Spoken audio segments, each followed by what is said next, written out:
আফগানিস্তানে ক্ষমতায় আসার পর এবার প্রতিরক্ষা খাতে বড় ধরনের কূটনৈতিক সাফল্য পেল তালেবান সরকার। রাশিয়ার কাছ থেকে অত্যাধুনিক আকাশ প্রতিরক্ষা সরঞ্জাম সহ বড় ধরনের সামরিক সহায়তা পেতে যাচ্ছে আফগানিস্তানের তালেবান সরকার। রাশিয়ার রাজধানী মস্কোতে দুই দেশের মধ্যে সামরিক এবং কারিগরি সহায়তা বিষয়ক একটি চুক্তি স্বাক্ষরের মাধ্যমে এই সিদ্ধান্ত চূড়ান্ত করা হয়েছে। ব্রিটিশ সংবাদ মাধ্যম বিবিসির এক প্রতিবেদনে এমন তথ্য উঠে এসেছে।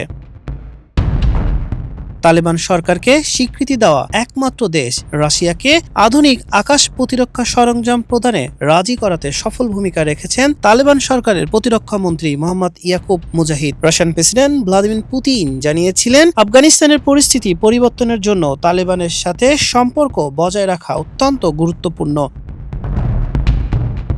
বিবিসি জানিয়েছে, মস্কোতে রুশ জাতীয় নিরাপত্তা উপদেষ্টা সের্গেই সোগইউ এবং আফগান প্রতিরক্ষা মন্ত্রী মোল্লা মোহাম্মদ ইয়াকুব মুজাহিদের উপস্থিতিতে এই ঐতিহাসিক চুক্তিতে স্বাক্ষর করা হয়। কাবুলের প্রতিরক্ষা মন্ত্রণালয় জানিয়েছে, এই চুক্তিটি প্রতিরক্ষা খাতে দুই দেশের বোঝাপড়াকে প্রাতিষ্ঠানিক রূপ দিল। আঞ্চলিক কোনো দেশের সাথে তালেবান প্রতিরক্ষা মন্ত্রীর এটিই প্রথম সামরিক এবং কারিগরি সহায়তা চুক্তি।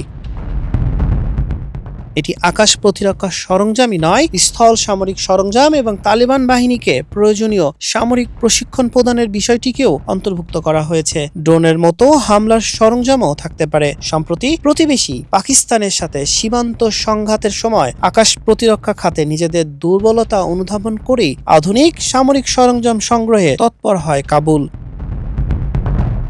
2021 সালে মার্কিন বাহিনী প্রত্যাহারের পর যেসব দেশ কাবুলের দূতাবাস বন্ধ করেনি, রাশিয়া তাদের অন্যতম। 2022 সালের পর তালেবানের সাথে প্রথম আন্তর্জাতিক অর্থনৈতিক চুক্তিও করেছিল মস্কো, যার অধীনে আফগানিস্তানে তেল, গ্যাস এবং গম সরবরাহ করা হচ্ছে। নতুন এই সামরিক চুক্তি দুই দেশের কৌশলগত সম্পর্ককে আরও এক ধাপ এগিয়ে নিয়ে গেল। আন্তর্জাতিক বিশ্লেষকদের মতে, রাশিয়ার এই সামরিক সহায়তা দক্ষিণ এশিয়ার ভূ রাজনীতিতে নতুন সমীকরণ তৈরি করতে পারে। প্রতিবেশী দেশগুলোর সাথে তালেবান সরকারের চলমান সম্পর্কের ক্ষেত্রে এটি একটি বড় ফ্যাক্টর হয়ে দাঁড়াবে।